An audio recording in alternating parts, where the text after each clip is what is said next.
Thank you very much. The Academy's Pioneer Award honors individuals who've made country music history. In the case of tonight's honoree, he looked back a generation to the musicianship of Bob Wills, the restless songs of Jimmy Rogers, and the vocal stylings of Lefty Frizzell. I speak for a lot of artists of my own generation when I say Merle Haggard defined country music for me. Yeah.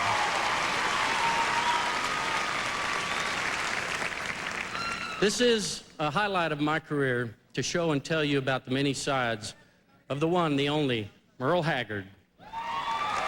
First, let's talk about Bakersfield. Well, I learned how to walk and I learned how to run Bakersfield, dancing on Beer Can Hill, overlooking Bay. At a recent hometown concert, Buck Owens and Dwight Yoakam joined Merle on Beer Can Hill from Hagg's new album, 1996. I made part of my living in a honky-tonk bar in Bakersfield. Takes a little cotton and a lot of guitar in Bakersfield. Bakersfield was where Merle's dad settled after the migration from the Dust Bowl of Oklahoma, and that's where Merle grew up. When Merle was only 9 years old, the untimely passing of his dad seemed to trigger his rebel side. My daddy raised a family there, two hard-working hands. Now I'm a hunted fugitive with just 2 ways. Outrun the law or... A troubled adolescence finally led Merle to San Quentin Penitentiary. I turned 21 in prison, did life without parole. No one could steer me right, but Mama tried, Mama tried. I hear the train coming, it's rolling around the bend. It was here Merle first met Johnny Cash.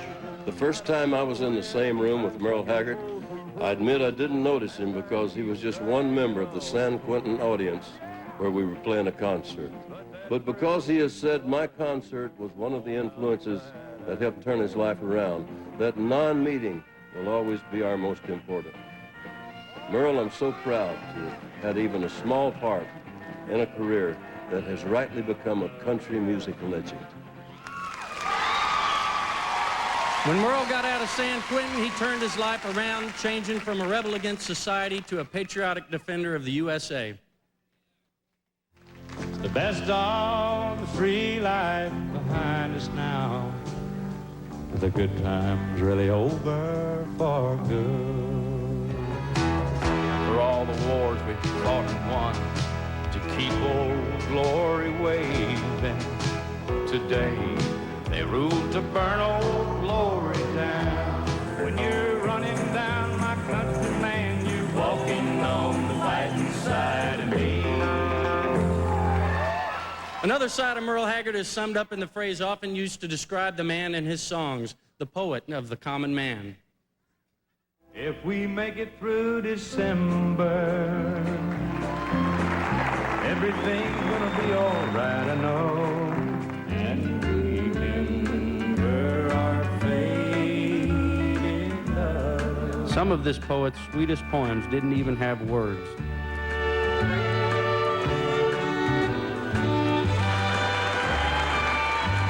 Then today, I started loving you again. And this poem echoed over 400 times in other artist recordings.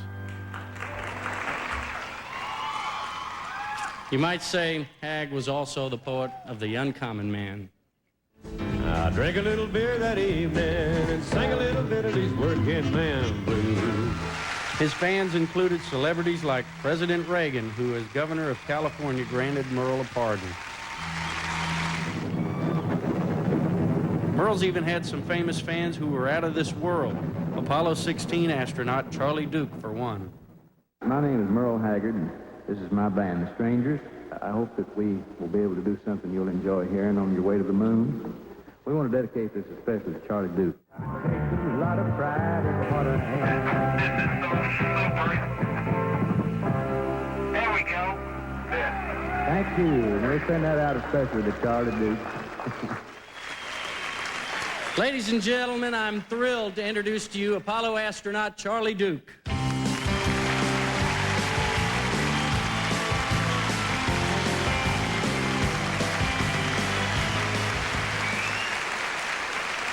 Merle, 24 years ago tonight, we were orbiting the moon listening to you sing.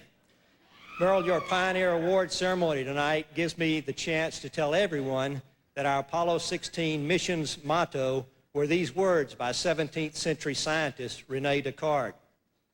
There's nothing so far removed from us to be beyond our reach or so hidden that we cannot discover it. Words that describe America's entire space program. So when they go to the galaxies, Merle, I hope they have the sense and good taste to take along a Merle Haggard song. God bless you and congratulations.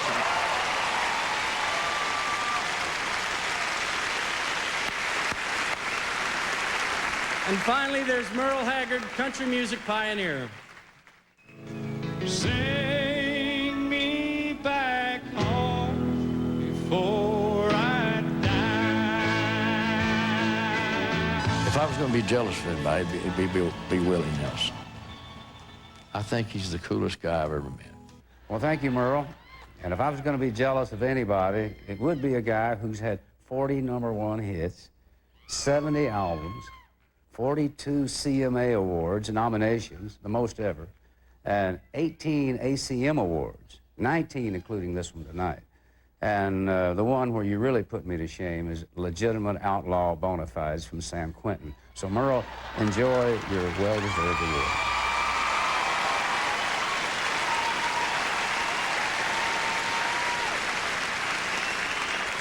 Ladies and gentlemen, the ambassador from Bakersfield, Buck Owens.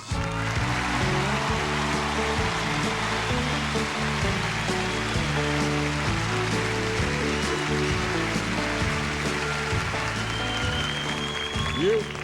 Is that what? That must be for Dwight. I'm not that short. I shouldn't have. Jeff. Hi, Jeff. Hey, this is a Pioneer Award that Hagg's supposed to get here tonight, but they wanted me to tell you Hagg ain't here.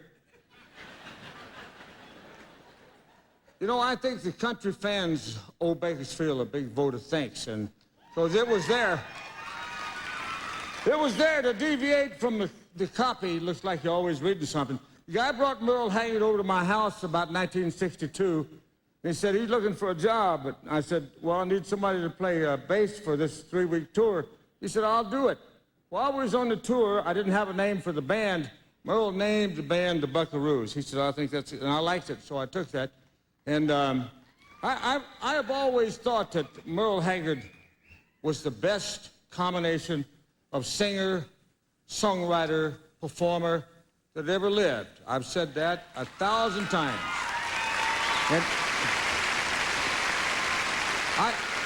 I still sincerely mean that. I'm sorry Merle couldn't be here this evening, but, you know, we'll send this little thing here.